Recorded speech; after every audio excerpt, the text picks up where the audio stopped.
How important is it to secure something like Shein, because it sends a message to the broader community?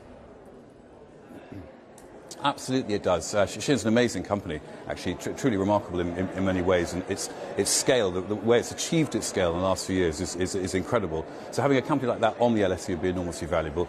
We've been having a number of conversations with them to show them the attractiveness of London as a market, and it's not just the liquidity of the exchange itself, it's also the expertise. I mean, you may know I spent nearly 30 years in global emerging markets. I did most of that from London, so these Chinese companies or Asian companies that want to list can come here because we've got the people and the expertise. So yes, we'd be delighted if they choose to list in the UK, and I very much hope they do. Dominic, I do know that you've spent a lot of time in markets, Robert Fleming, working with Mr. Rees-Mogg as well, but the fact of the matter is there are certain things about this London market that the practitioners and you as a former practitioner absolutely hate, but Jeremy Hunt won't move on it because it's just not popular to do so and they can't find the money elsewhere. And I'm talking namely about stamp duty. There was a recent CEO who basically is leaving London, Peter Jackson of Flutter, I'm sure you know, and they said, look, if you have no stamp duty, it's a game changer for the activity. Dominic, you must appreciate that. Well, I'm always welcome to talk about the ability to reduce taxes. As you know, I'm an ardent Conservative and believe that's the way forward. But we have to balance, listen, you know the reality. We have to balance fiscal prudence and stability with a desire to have as low a tax base as possible. So stability is more important. What I will say, though, and this is really relevant, is we have been doing a lot of work on the sort of structures around how domestic capital accesses the market. And this is oft talked about. I think UK institutions are 4% invested in the UK market. Even if you compare that to MSCI averages, that's incredibly low.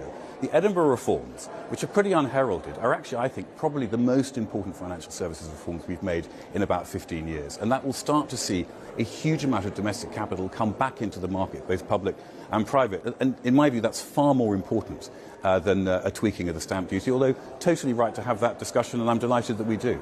But it's not a tweaking, is it? If you've got some senior CEOs on the London market saying, I'm going to the United States where, incidentally, there is no stamp duty, and this would be a game changer for the UK. I appreciate that the Edinburgh reforms, and that's another conversation, are potentially groundbreaking. Sure. But if you've got senior CEOs saying this is blighting the activity in our stocks and we could re-galvanise the activity on the London Stock Exchange if we lost this stamp duty, I know the city's been clamouring for it for decades, Dominic. Why aren't you listening? Well, we are listening. That's a bit unfair. We've listened to a huge amount of comment from the city about how to make the city more competitive and how to make it easy to list, and very importantly, how to change some of these rather outdated Byzantine sort of post-crisis rules that have limited capital sources in the UK from investing actually in the UK markets, both public and private. So, I push back on that a little bit. And as I said, the mini budget that we had, or whatever it was, nearly 2 years ago, was a very, very aggressive tax-cutting series of measures that I think destabilised the markets. It wasn't necessarily balanced with tax cuts on the other side, or sort of spending cuts on the other side. So Rishi Sunak, Jeremy Hunt have had to come in and they've had to project an image of stability and consistency. And I think for your viewers and the people at this conference today, that's far more important than specific tax changes. But look, we've got to keep having the debate. It's absolutely right. We want the lowest possible tax regime that we can have in the United Kingdom, and we're heading towards that, and particularly if you think of the really good news we've had on inflation, the amazing figures that we've had out on investment into the UK, in financial services, for example, the EY survey that I think came out a couple of days ago, the enormous amount of money coming into clean energy and new technologies that we're going to be celebrating here today. So a huge amount is happening.